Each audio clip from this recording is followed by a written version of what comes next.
Welcome to DunnWise Perspectives, a podcast about stories of resilience and shifting mindsets. I'm your host, Doris Dunn. My guests are leaders, entrepreneurs, and everyday people who've navigated change, faced uncertainty, and discovered new ways of thinking when life didn't go according to plan. If you're navigating a season of change, feeling stuck, or simply curious about how small mindset shifts can lead to meaningful progress, you're in the right place. Let's get started. Hello, everyone, and welcome to another episode of DunnWise Perspectives. I'm very excited to have a very special guest on today, Danielle Lee Darling.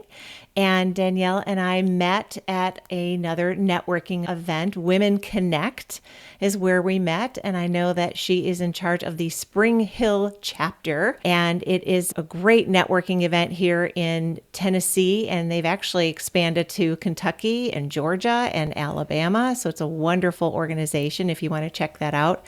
We'll have all of that in the show notes. But first, I would love for you, Danielle, to introduce yourself and tell us more about your coaching business. Thank you, Doris. It's so great to be here, and thank you so much for having me. So I am what I like to call a soul sovereignty coach. I help women break the cycle of heartbreak and come back home to themselves so that they can enter their relationships from a secure, sovereign, and self-led place. A lot of times we get messages about who we need to be or how we need to operate in relationships that's not really in alignment with healthy relationship patterns and with who we truly know ourselves to be. So that is a little what I do. And I do it from a perspective and a methodology that is a little bit more in depth than what traditional therapeutic methods are. Go deep to the root to subconscious healing, inner child work, and somatic work to really create a mind, body, and soul shift. Oh, I love that.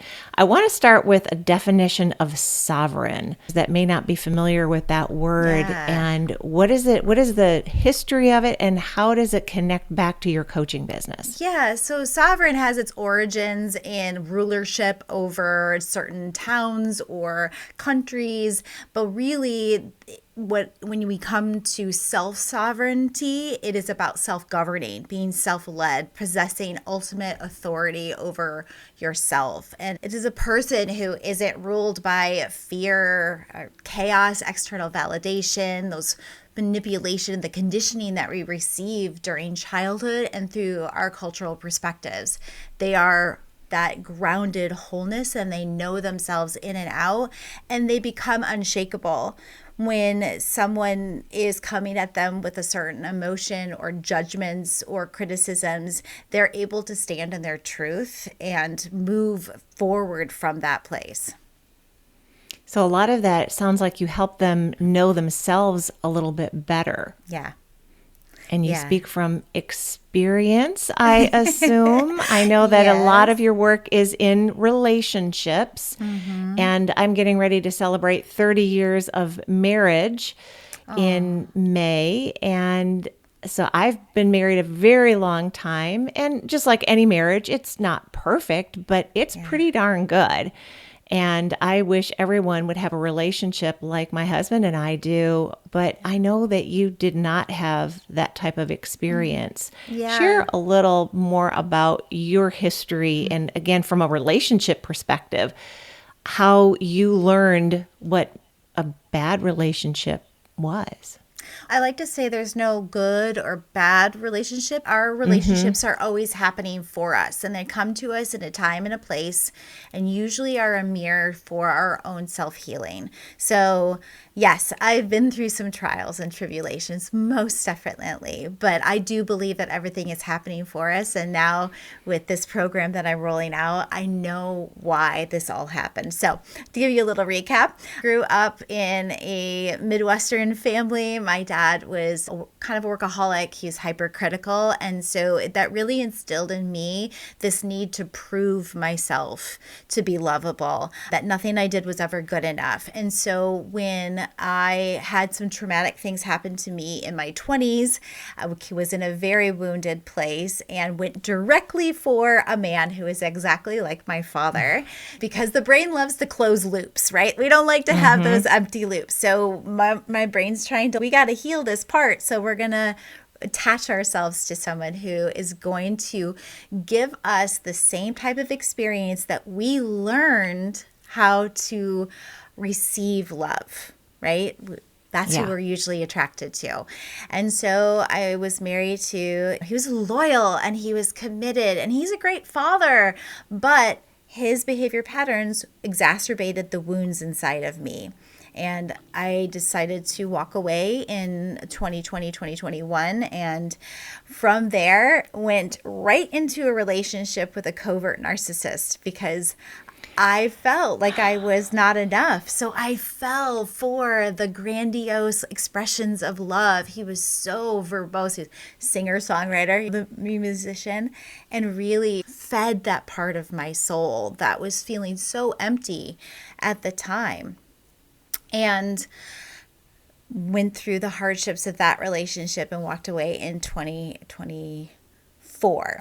The next couple of years, I spent dating in Nashville, which if you've heard any rumors about it, it's the Wild West over here. And really through that experience, used a process that I like to call data-ing. It's not dating, it's data-ing. We're using the experiences that we're having and noticing what we're attracted to and what we're activated by in order to get crystallized into what we really want and what we really deserve. And through that process, I came to create this beautiful list of my ideal partner and held the energy of having him in my life. And he walked into my life in August of 2025, and we just celebrated 9 months. And by this time next year, we'll be celebrating getting engaged and moving in, and we have a whole plan. And it was only because I consciously went into dating and I used the perspective of my past relationships in a way that served me, was I able to come to this place where I was able to welcome in my divine life partner. It's so funny you mentioned lists, and probably all of us as little girls, we have, or even not little girls, even as adults, we come up with these lists that your perfect spouse or your perfect partner has to match this list that you arbitrarily create. Maybe it's in your early 20s or whenever it might be. And I had one of those lists. And when I met my husband, I threw it out. I knew that it was a stupid list and the things that were on that list were unimportant.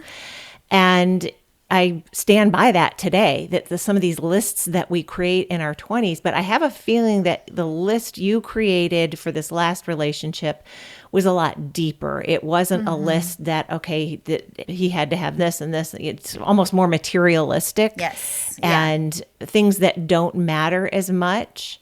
Yeah. Share the list, maybe not the exact list, but how can we come up with a better list, or how can our listeners come up with a better list if they are single and looking for someone? What does that list need to be made up of? Yeah, that's a really great point, Doris. A lot of times people focus on so many of the superficial and surface level characteristics, especially for women. There's the role of the caretaker, so they'll focus on how much money he makes, what kind of car he drives, that type of a thing, how handsome he is. But the things that really last, and being in a relationship for 30 years, and congratulations on that. Thank you. Is that the things that really matter in a relationship, being self-aware was on my list, right? I need him to see what he's doing, understand what he's doing, be able to communicate with me. I wanted him to be vulnerable with me so that I knew where he stood at all times. My partner is amazing, and he's like, from the very beginning, I might tell you too much, because what I've learned from my past relationships is if I don't say it, you don't know. So I'm going to tell you everything I'm thinking, and I've never once had to question his motivations, where he was with us. It was always crystal clear. So when I was going through the dating process and dating process, I was noticing how some communication patterns were making me feel like they were activating the triggers inside of myself. It's twofold. It is about noticing the activation that's happening inside of us and going to our inner child and going to our subconscious and saying, okay, why? I like to say our inner child is kicking up dirt anytime that we experience anxiety or fear or shame. We've experienced this before, and our inner child is saying, hey, I don't want to feel this again. I'm going to activate this feeling inside of you to get you, warning you that something like this could be coming. And so we need to speak to that emotion. We need to speak that version of ourselves so that we can regulate our nervous system so it's coming from a solid, secure place. And that's part of what I do in my practice. So yeah. Give me an example, a concrete example of when you found yourself kicking up that dirt, whether it was this relationship or even a past relationship that wasn't successful. What are some of those dirt things that you personally kicked up, or maybe that you recognized in some of the clients that you've served? What is some of this dirt that we kick up? I have 4 major love archetype patterns that I use in my coaching: the prover, the pleaser, performer, and the protector. The prover is the one that overgives to earn love. Right? She's the one who's just always doing enough. So there was a situation where there was a guy that I was dating and he got sick, and I was like, oh, I'll bring over soup. And he was like, I don't feel well enough for you to come over. But I was like, no, I'm going to come over. I'm going to take care of you. Right? Ooh, I noticed that. What am I doing? I barely know this person, acknowledging that. And I love the archetypes because it gives us a lens to see that behavior pattern through in a compassionate way. And that's the key to all of this, is a compassion. The pleaser is the one who shrinks herself, who contorts herself, who changes who she is in order to be who we think that person wants us to be. So a lot of times I'll have clients who change what they like to do. They'll be like, oh yeah, sure, I'll go fishing with you. WrestleMania. Right. Like, I'll go to Monster Jam instead of being like, yeah, that's not for me. You can go with your buddies, but that's not for me. So noticing how you are changing the pieces of who you are in order to secure that attachment to that person. The performer is the one that razzles and dazzles. She has it all together on the outside. She appears successful and charismatic, and she's magnetic in the room. But as soon as someone gets close to her and starts to maybe possibly see any of those cracks, she'll push them away. She has a real problem with vulnerability.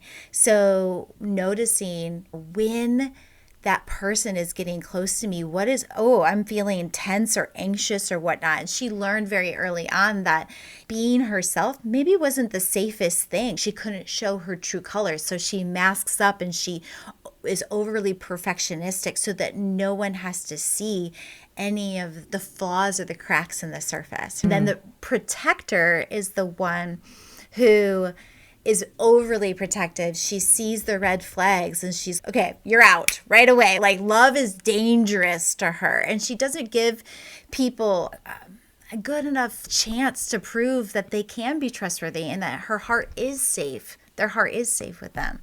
So those are the 4 main archetypes. The client. You have an assessment that you give? How do we figure out one of these archetypes we are?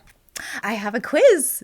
And it's 5-6 questions. I think it takes only about 2 minutes to take, but then it will give you what your predominant archetype is. And it will also show you the mix, because most women are not just one. I wasn't one. I definitely have the prover, the pleaser, and the performer in me big time. And so it'll show you the percentages of where you're at in the spectrum. And then your coaching obviously helps people overcome these archetypes so that they can move into a healthy relationship. Yes, yes. Did you discover all this after you met the man of your dreams, or were you on a discovery journey after, I think you said 2024, you left the last bad relationship? How much time did it take from the end of that relationship to realizing what it was that you wanted, or this list, this non-superficial list made up of things that are much more important: self-awareness, communication, vulnerability? And I know how important all of those are. And that certainly wasn't on my list back in my 20s. Those are words that are much more important to me today. And hopefully I will never need to create another list. So coming out of that relationship, I was like, all right, I'm going to go back out there and date, but I'm going to try to do it intentionally. And it wasn't always that super self-aware process. I did have a lot of missteps, a lot of times where my overthinking, my overgiving got out of control. But over time, I started to really build that muscle of saying, okay, how is this person making me feel? What part of me is getting activated? Is my attraction from a place of real attraction, or is it a place of that part of me that learned that love comes in a certain way being activated? So it was a process, a very slow process of learning all of this. I also confronted through my own personal healing work. I had deep shadows. I will say that I'm a sexual assault survivor in my very younger years as well as in my 20s. And I had not addressed those things. I had pushed a lot of those emotions down and had built up actually a deep hatred for men in my subconscious that I had to heal. So I say that we receive what we believe, and that's why this subconscious work is so important, Doris, because if I have a belief that I am not enough and that I hate men, what am I going to attract? I'm going to attract men who reinforce that hatred and that I'm not enoughness. And that's what I was doing continuously. And so the only way to attract a relationship that is divinely aligned with your truth is to get to that truth. Is the only way is through back to remembering who you truly are. What are some tips that you can give to recognize bad behavior in a partner? Because with the examples that you just gave, it seems so obvious. Of course, we shouldn't attract those. We should detract those types of relationships. But sometimes we don't recognize that we're in a bad relationship until we've been in it for 6 months or a year or a dozen years. What can we do differently if we are in the dating game when we first meet someone? And maybe you don't see it on the first date, but before you get into the third or fourth or fifth date, are there some things that you can recognize in someone to avoid the bad behaviors that we don't want to see? Love that question, Doris, because one of the foundations of my program is to help women get in touch with their bodies. Our bodies are always sending us signals. So one of the most common signals that we talk about in the dating world is the butterflies, right? The little tingles in your stomach with the excitement. And there's been a lot of great conversation around what that feeling actually means, because it's actually more associated with anxiety than chemistry. And so one of the things, so just to share from my own experience, the differentiation of what I felt with my now partner versus what I felt during my dating process is that there was a sense of complete calm. I even questioned, am I actually attracted to this person? Even though he is definitely very attractive, but my body's not responding the same way because my nervous system was so used to that fireworks, excitement. But what was actually signaling inside of me was that this person is going to make you work for love the same way that you learned in the past that does not serve you. So it was activating that part of me. And so when I met my partner, it was just calm and secure and peaceful. And I saw this meme from the Love Island where this woman's, I should like him. He's nice. He's pleasant. He's so kind. But I need a certain amount of toxicity that's going to keep me on the edge of my seat, which is what most women are programmed to do because they grow up in unstable environments. So they learn that's normal. So when something comes in that's not normal, it's, ooh, I don't know. One of the first things I have women do is to really get in touch with their emotions. If I may, I can share with you a process that I have them work through when they're experiencing emotions. Say you're on a date with someone and that you just notice a tensing in your shoulders, or we're contorting ourselves, or we feel shame, we start to pull inward. Maybe that feeling is in my chest, right? And going to that feeling, and it's called the face and embrace method.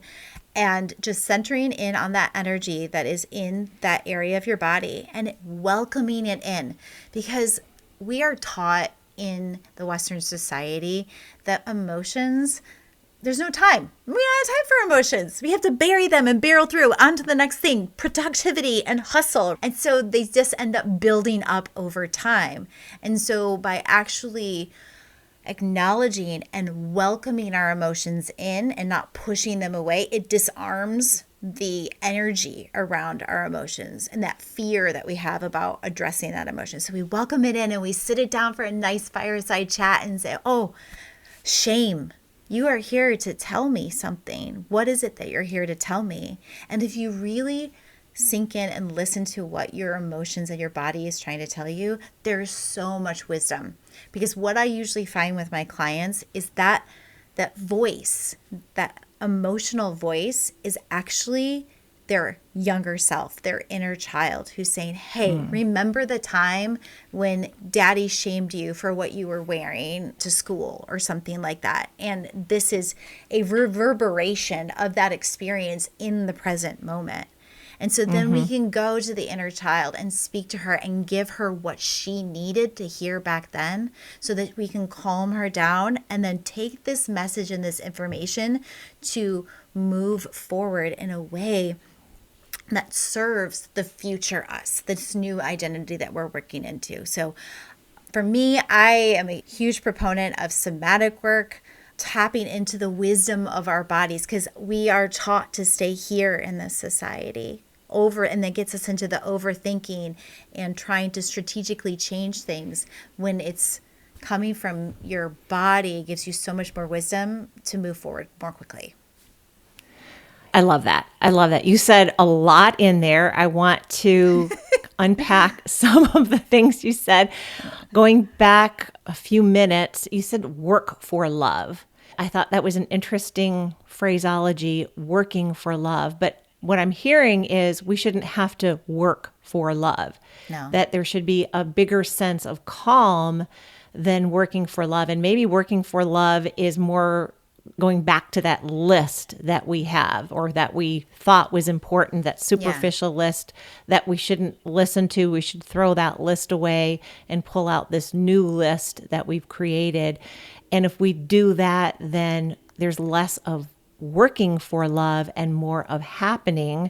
And you also used the word, when you talked about listening to yourself, I felt the thing that I heard was being present and being really in the current space, being present with yourself right now in the moment on the date and listening to how your body is responding to this other person. That's a really great point, Doris, is that presence, because oftentimes the inner child is operating from the past, and then our unconscious mind is usually trying to plan out the future. So the only place that we can make any changes is in the present moment. So it's really important to come back to that. If you were taught that the way that you were wasn't acceptable, you either go into the people pleaser or the perfectionist, right? So you tend to change and contort yourself, or you try to be super perfect. And so like I had a workaholic father, so I had to prove myself constantly. I got a lot of accolades and tried to be the best at anything. And I overworked myself to be in all these activities because I felt like I had to do more in order to be loved. What's another beautiful thing about these patterns, Doris, that I want to highlight is that once you understand your pattern, you can communicate it with your partner. So I have understood that the prover is the main part of my archetype. And I've explained that to my now partner. And so it's so interesting in our communication, because the other day I was like, I just don't know what I need to do about this. And he's, okay, when I hear the word do, that's a yellow flag for me. So maybe he said this. This is why he is my divine life partner. He said, what if you don't need to do anything? Why don't we just sit with the emotion? I take what I'm learning constantly and bringing it to my clients, because sometimes in the moment it is hard to presence yourself. And that's why using breath work and the different frameworks that I have help you bring you back to your center. But yeah, I wanted to share that moment because I think that's really important about knowing our love pattern can give us such clarity on how we're behaving and how we need to communicate with our partner and let them know the ways that we're getting activated. So that reduces the conflict in your relationship. Yeah. Oh, wow. That is super important. Now, I know that a perfect childhood doesn't necessarily lead into a perfect romantic partner later in life. Have you had clients where maybe there isn't a lot of dirt kicking from childhood because they had a great supportive father, great supportive parents, the home dynamic was good, but maybe something shifted in their 20s or they still didn't find that right partner. Yep. How can you help the women that don't have a lot of dirt from their childhoods and they still struggle with relationships? Where does some of that come from? Yeah, I have some clients that are like, everything was generally really good, but they have had some experiences in their 20s and that were wrought with betrayal. And so sometimes people are just enter our lives to teach us these lessons. And we all have a specific journey that we sign up for when we come here. That's my belief. And those things are all happening for us. So there's lessons that need to be learned through those. And that's why the somatic work and getting in touch with our bodies is so key and foundational for every single woman. And then what I do in my private sessions is I go deep into the belief work, because it might not be theirs that activated that interaction. We are accumulation of our ancestors and all the lifetimes that came before us. When you think about it, you have your grandmother and your mother in you, because your mom was an egg inside of your grandmother. So all of that DNA, all of their life experiences are residing in your DNA, and they can get activated in different ways through different experiences. So I go deep into some of the generational work as well, because it might not be theirs that they're carrying. I have clients who are just like, yeah, I don't know. Everything's good. Why do I keep attracting these guys? It's because your grandmother was in an abusive marriage for years. So we unravel those mysteries. Bessel van der Kolk talks about the body keeps the score. I think it's Mark Woliak talks about It Didn't Start With Me. Those are some really great books that people are interested in looking into. I butchered their names, by the way. Body Keeps the Score and It Didn't Start With You are two really great books if people are looking into understanding the concepts around generational trauma as well. That is fascinating. It would never have dawned on me that an abusive relationship from a grandmother or grandfather, that could play a role in the relationships that someone is having today. You use the word somatic a few times. For anyone that doesn't know what that term is and what that means, can you break that down a little bit more? The somatic is just the body, in the body. So it's not coming from this consciousness and trying to think our way out of a situation. It's connecting with our body and what it's trying to say to us. So going back to listening to the body and having, because I'm trying to get better at meditating. I'm a terrible meditator, and I need guided meditations if I'm ever going to do it. And I've also learned the difference between a body scan meditation, which is sometimes helpful to get to sleep, versus an actual just sitting with yourself, breathing, and understanding who you are. And I'm getting better at that. My mind wanders terribly. And the good news is I recognize, and every guided meditation says those thoughts are going to happen all the time. You can't stop them from happening, but you can go back to your breath and try to pause those thoughts or push them out of the way. And different people use different methodologies or different visuals, pretend it's a cloud and push it away. And others just say, allow it to sit there. It's okay if it just sits there. And what would be your advice to help us be more present as we are learning more about ourselves and our bodies? I love that. I developed my own somatic movement modality that really helps with this process. I'd love for you to come to a class. It's basically a movie meditation. So we go into the body and we just move. I like to say, just move your consciousness from your head and I say drop in. Just drop in. And if you're familiar with the chakra system, you can use the chakra system as a way to kind of guide your your focus down through the body and just notice what activates in your body. There's a sensation that's calling out to you. Usually there will be a tinge or a twisting or a contraction in some way when there is type of a fear or low vibrational energy in there. And again, you can talk to that emotion. I also use transmutation tools like somatic release movements in the moksha method to teach people, okay, if you're feeling like it's anger, push against a wall. If you are feeling anxious, you need to shake it out. If you're feeling sadness, then massage your chest and allow the grief to come to the surface and stop burying it. So in my modality, I teach them a few somatic movements, and then I have a beautifully curated soundtrack where I guide them through a visualization of meeting with that emotion, meeting with that inner child, having a dialogue with her, dancing with her, rejoicing with her, being grateful for the messaging, and then incorporating her back into the nervous system in a safe manner and allowing her to step fully into the future version of herself. So dancing as the most empowered being that you can be. And dancing is so foundational. I love that a lot of Aboriginal cultures, they still dance. We don't dance as much anymore. It's because of the social media. Everybody's got the phones out. My son had the 8th grade dance and he didn't want to go to the dance because if he danced weird and somebody recorded him, he would be, shamed. Dancing is a way to move the energy through our bodies. So a very basic tip I say is if you're feeling in a funk, throw on something that makes you feel joyful and dance. It's a great way to just move the energy.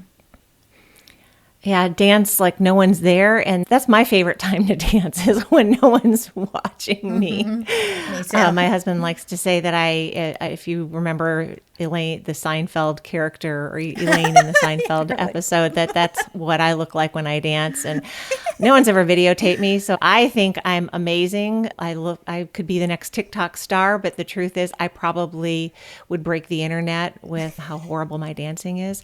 But I do love that movement. A way to get out or to incorporate the energy in a very positive and meaningful way. Yeah. And you have an amazing voice, so I'm sure that your meditations are fantastic. Thank you very much. That's why dance is so powerful, because our hips are usually the dumping ground for our emotions. A lot of stuff gets stuck there. If you're feeling it's stuck and you might not know exactly what it is, just move the hips, because it helps move that energy through the body, and that helps you get to a point where you can receive more clarity.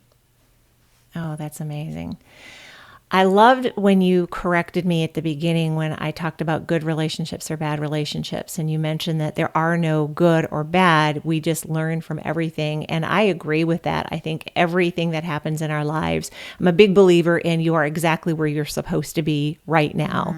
Mm-hmm. And sometimes I question where I am and am I really in the right place? And I have to stop myself and say, yes, you are in exactly the right place. You are exactly where you need to be right now.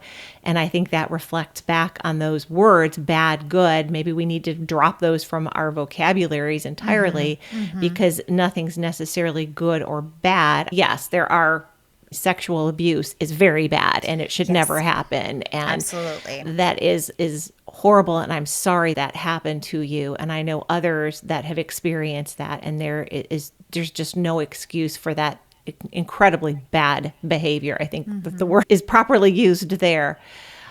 But how can we experience relationships without those two words, without the good and bad, and just experience relationships, allow it to happen, take out of the relationship what we can. And if it's not the right relationship, finding a way to end it sooner than we maybe otherwise thought would have. Yeah.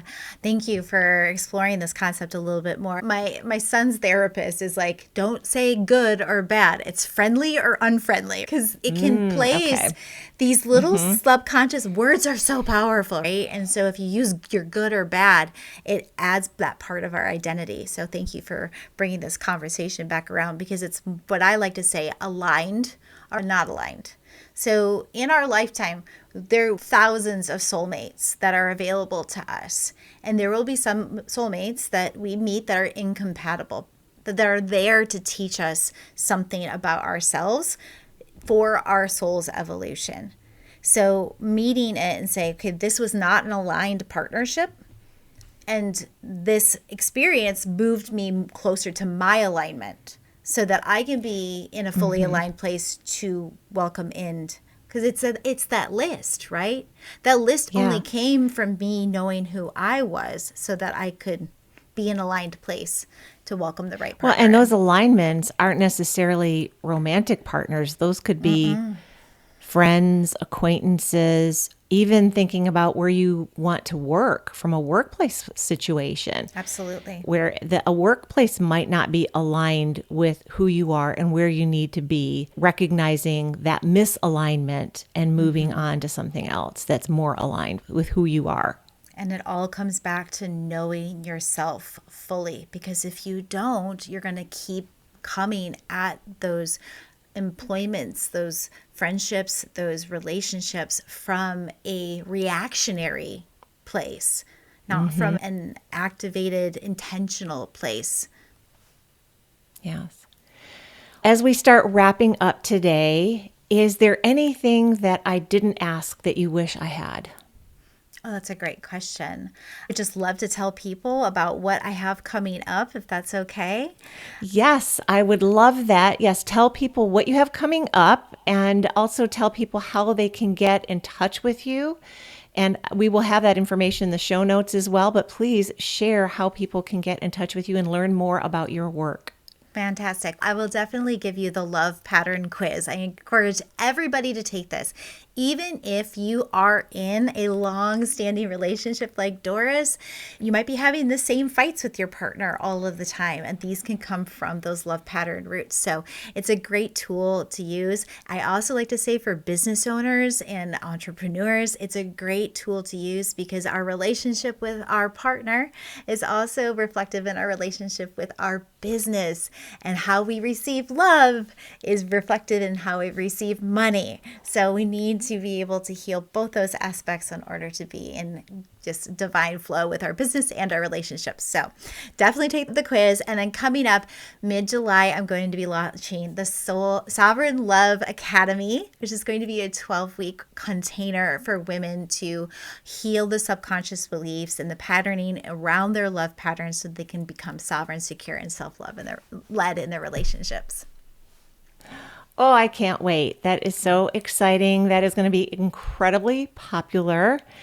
And I can't wait to learn more and see more. And thank you so much for being on my podcast today. I've so much enjoyed this conversation and enjoyed getting to know you a little bit more. Yeah. We'd met a few times that I didn't know so much about you and all the work that you do. And thank you for sharing with me and with our listeners. I'm so grateful for the opportunity. And if anybody wants to follow me on social media, all social media, I am Danielle Lee Darling.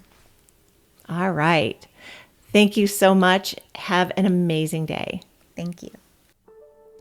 Thank you for listening or watching this episode.